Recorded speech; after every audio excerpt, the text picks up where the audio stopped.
आंखों देखी। डुमरिया प्रखंड के मैगरा थाना से लगभग 300 मीटर दूर राजकीय मध्य विद्यालय मैगरा में बने क्वारंटाइन सेंटर में प्रवासी मजदूरों के द्वारा खाना में गुणवत्ता नहीं और नए पुराने प्रवासी मजदूरों को एक साथ रखने पर प्रवासी मजदूरों ने सोमवार को डुमरिया पटना NH 69 को घंटों जाम रखा। इसकी खबर मिलते ही वीडियो ने स्थानीय थाने को सूचित किया। तत्पश्चात प्रवासी मजदूरों को समझा बुझाकर जाम को समाप्त कराया गया। इसके बारे में सेवरा पंचायत के पंचायत समिति प्रतिनिधि उपेंद्र यादव ने बताया कि इस प्रकार का हंगामा सुनकर वो भी क्वारंटाइन सेंटर पे गए तो उन्होंने देखा कि विद्यालय में रह रहे प्रवासी मजदूरों को सुविधा नहीं मिल रही है और प्रवासी मजदूर उनसे सुविधा नहीं मिलने की शिकायत भी कर रहे हैं। जब प्रवासी मजदूर उनसे अपनी शिकायत और व्यथा बताने लगे तभी विद्यालय के प्रभारी को ये बात रास नहीं आया और वो अपनी नाकामी बर्दाश्त नहीं होते देख थाना पर जाकर प्रभारी मनोज कुमार को उपेंद्र यादव के बारे में उल्टा सीधा समझा दिए। उपेंद्र यादव का आरोप है कि थाना प्रभारी उनका कॉलर पकड़कर जबरन उन्हें कार में बैठाए और थाना में लगभग 2 घंटे तक बैठाकर उन्हें प्रताड़ित भी किया। बाद में DSP साहब आए और उनको अपने वर्दी का रोप दिखाते हुए बॉन्ड भरने को कहा।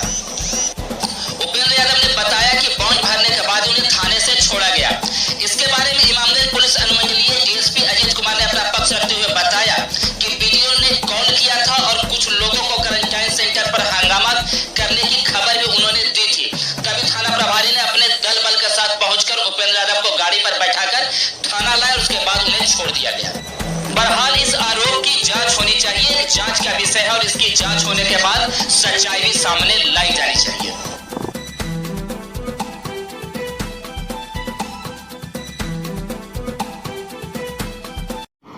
हाँ सर, जो आरोप लग रहा है आपको मैगरा थाने के जो मामला है सर, कल जो बीता है उसके संबंध में क्या बोलेंगे?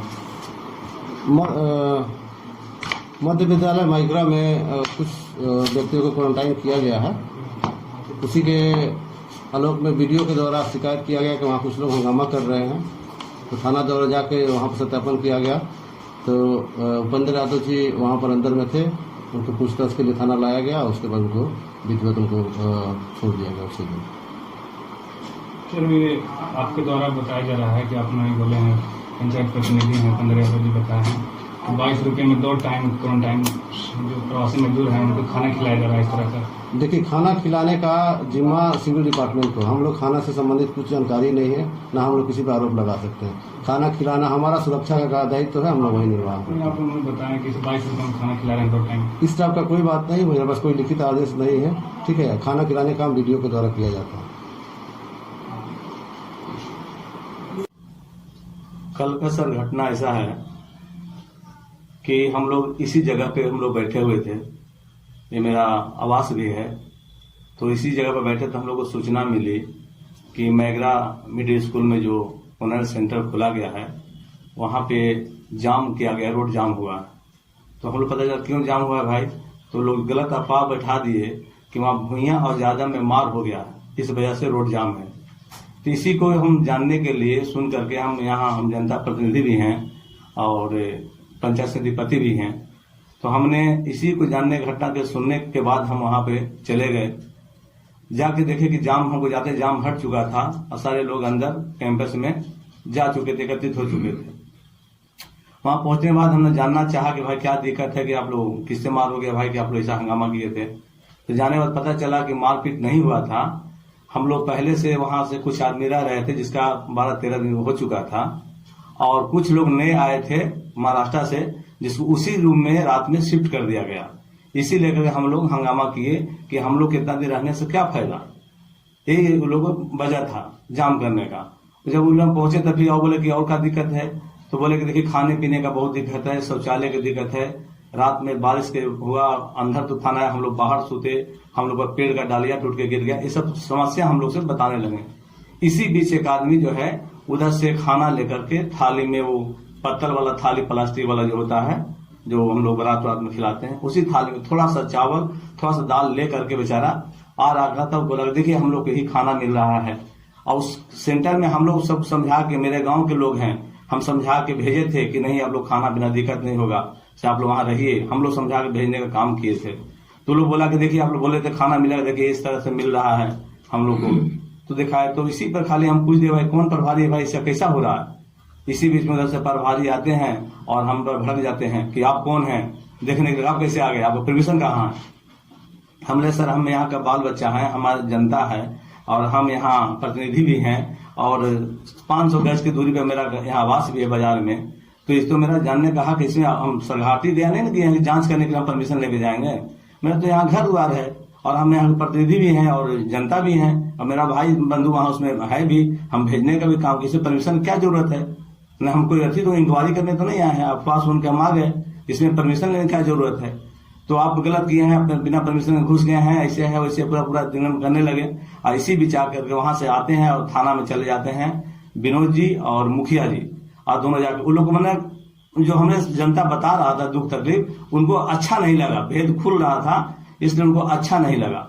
और इसके बाद जो घटना घटा मेरे साथ में, हमको लगा कि जो हम लोग पढ़े थे और सुने भी हैं कि अंग्रेज के जमाना में ऐसा होता था, इस तरह से दमंगी दिखाया गया मेरे साथ में। और जो कि थाना प्रभारी, मैं शांति समिति का मेंबर भी हूँ, मैं हर बार थाना में बैठता हूँ और हमको जो यहाँ का थाना प्रभारी हैं मनोज जी, जिस तरह से हमको किए वहां पर जाके एकदम लगे कि कितना बड़ा हम गुंडा या कितना बड़ा हम मवाली हैं। इसमें 2-3 बार घटना हो चुका है, दारू पी के लड़ाई हो गया वहां पे, ITI में था वहां भी जाम हुआ, इसके बाद वहां भी जाम हुआ, इस पर उनका ध्यान नहीं गया। लेकिन हमको इतना टोर्चर किए जिस तरह से, लेकिन हम बहुत बड़ा गुनाहगार, बहुत बड़ा कातिलाना हमला कर दिए। इस तरह ढंग से हमको वार किए, मोबाइल छीन लिए, गाड़ी में बैठा के, मैं थोड़ा सा दूरी पर थाना मिडिल स्कूल का है, मैं 100-150 का दूरिया, उसको हमको दबोच के थाना में बैठा, चलो थाना बैठो, और गाड़ी में बैठा के हमको लाया गया और बैठाया गया। उसके बाद सब जगह सूचना दिए मोबाइल से, CO साहब को, DSP साहब को, फिर DSP साहब आते हैं, फिर हमको बोला जाता है कि आप कैसे चले गए, आप नेतागिरी करते हो, तो नेतागिरी ढुका देंगे, तुमको जेल में बंद कर देंगे, केस कर देंगे, सड़ जाओगे। हम लोग क्या गुनाह कर दिए सर, इतना बड़ा गुनाह कर दिए हम। बोलते जानते हो 22 रुपये में खाना खिलाओगे तुम। DSP से मैं इस पे जाता हूँ कि ये मेरा गार्जियन है, प्रशासन है और IAS ऑफिसर हैं, उनका भी जानकारी नहीं कि कितना खर्चा मिला और कितना खर्चा हो रहा है। उन्होंने साफ मेरे से कहा कि 22 रुपये में खाना खिलाओगे तुम, सर 22 रुपये में खाना, तुम नेतागिरी करते हो, 22 रुपये में खाना खिलाओगे, 22 रुपये में खाना दिया जाता है। मैं पूछना चाहता हूँ मैं कि अगर इसमें 22 रुपया मिल रहा है तो मुखिया को हम लोग माला पहनाने का काम करें कि सरकार से बेसी खर्चा हमारा मुखिया कर रहा है, या तो फिर सवाल उठता है कि ये सरकार हमारा पानी की तरह पैसा बहा रही है, तो पैसा कहाँ जा रहा है, आखिर क्यों हंगामा बार बार हर जगह, एक मैगरे में नहीं, ये हंगामा तो हर जगह सुनने को मिल रहा। लेकिन मैं जानना चाहता हूँ, ये DSP साहब से भी जानना चाहता हूँ कि भाई अगर 22 रुपये में खाना सरकार दे रही है और मुखिया 80 रुपये पेड कर रहा है, 100 रुपये पेड कर रहा है, तो इसका मतलब मुखिया हमारा सरकार से बढ़िया हमारा मुखिया है कि मुखिया ने अपने दम से इतना खर्चा कर रहा है और सरकार से फेलुअर है, या सरकार पैसा दे रही है तो हमारा मुखिया यहाँ कहीं ना कहीं घोटाला मिली भगत हो रहा है। फिर थाने में लाने के बाद आप फिर क्या हुआ, कैसे आप थाने से बाहर आए? थाना फिर DSP से आया था, हम पर बॉन्ड बोले, बॉन्ड लिख के दो कि तुम आज के बाद कहीं नहीं जाओगे। तो हमसे जबरदस्ती बॉन्ड लिखाया। बोले सर बॉन्ड काहे लिखेंगे, हम कोई गुनाह तो की नहीं है सर। तो हम पर जबरदस्ती बॉन्ड लिखाया गया। ये प्रशासन जिसे हम कहना चाहते हैं, दिन दहाड़े बैंक डकैती हुआ है मैगरा में, हैबा चोरी हुआ है, मेरा मोटरसाइकिल चुरा है, मेरे दरवाजे से मेरा मोटरसाइकिल चोरी हुआ है, आज तक एक भी चोर नहीं पकड़ा गया। और ये बड़ा बाबू जो हमारे मनोज बाबू हैं, इनको लगता है कि जात से ज्यादा जात सुन के भड़क उठते हैं। एक राजा यादव है नारायणपुर को, उनको लाके जबरदस्ती थाना में बुला करके गाली गलौज पूरा धमकाया गया। वो जो बेचारा जा करके अपना रक्षा के लिए कोर्ट में केस करता है। एक फोटो यादव है, उसको बुला करके इन्होंने मार थप्पड़ मारा उसको, जो कि उसका कोई कसूर नहीं था। रोड का ठेकेदार कोई और था, मुंशी कोई और था, जो भली भांति जानते थे, उनको जानकारी में था कि कौन मोरम उठा रहा है, उनको पूरा नॉलेज में था। तो आप क्या मांग करते हैं? हम मांग करते स्वच्छता जांच हो, गलत जो हो रहा है। हमारा बेटा को पूरा ऑनलाइन हो रहा, बैंक चला, मेरा बेटा बैंक चलाता है, CIFC बैंक छोटा सा मिनी ब्रांच अभी जल्दी में चालू किया है, उसको मेरा बेटा को ले आकर बैठा दिया 2-3 घंटा 3-4 दिन पहले। नहीं हमारे साथ में ऐसा, हमको मतलब होपलेस करने के लिए उनको मतलब एक ज्यादा समझ के वो हमारा इस पर टॉर्चर इतना कर रहे हैं कि इसको मतलब मान सम्मान पर मेरा हानि पहुंचाए, उनको टॉर्चर किया जा रहा है, मतलब दबाया जा रहा है हमको कि कुछ बोले नहीं। मैंने इस ढंग से हमारे साथ में व्यवहार किया गया। सरकार से आप क्या मांग करते हैं? सरकार से मांग करना चाहते हैं कि इसका जांच हो और जो अगर हम दोषी हैं तो हमको सजा मिले, और नहीं तो जो घपलाबाजी कर रहा है, गरीब को पेट काट रहा है, गरीब का पैसा का उद्वहन कर रहा है, सरकार का पैसा को गलत यूज हो रहा है, मिसयूज हो रहा है, उसको लूटा जा रहा है, इसका जांच हो और इसको जो दोषी है उसको सजा मिले।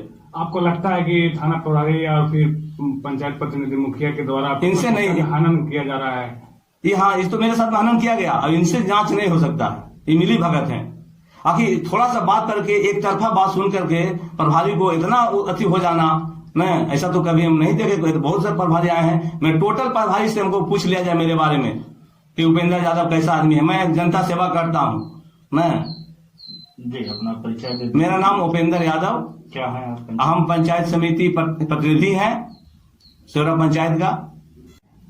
देखिए ऐसा बात है, मध्य विद्यालय मैगरा में जो क्वारंटाइन सेंटर बनाया गया है, वहाँ पे 2-4 लोग मेरे गांव के भी हैं जो दिल्ली से आए हैं। उन लोगों को हम लोग भेजे तो उन लोगों ने बताया कि हम लोग रात भर अंधड़ तूफान में पेड़ के नीचे बैठ के रहे हैं। तो वही जानने के लिए हम लोग सोचे कि जाकर देखते हैं क्या स्थिति है वहाँ।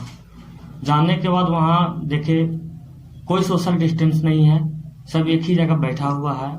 उन लोग अपने में बोल रहा है कि हम लोग को खाने में कुछ नहीं मिल रहा है, न दूध मिलता है। हम लोग 14 दिन से, कुछ लोगों का 14 दिन पूरा भी हो गया था, हम लोग को पैसा नहीं दिया जा रहा है, हम लोग को घर जाने की इजाजत भी नहीं दिया जा रहा है। इसी बीच देखे कि मध्य विद्यालय मैगरा का जो प्रभारी है विनोद पांडे, वो हमको देखते ही वो भड़क उठे और बोलने लगे किसका परमिशन से यहाँ आया है।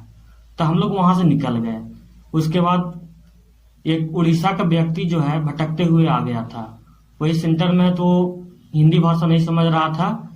तो हमारे पंचायत समिति प्रतिनिधि जो है उपेंद्र यादव, वो जाकर उड़ीसा भाषा में बात करके उनका परिचय ले रहे थे, कहाँ के कैसे आए हैं।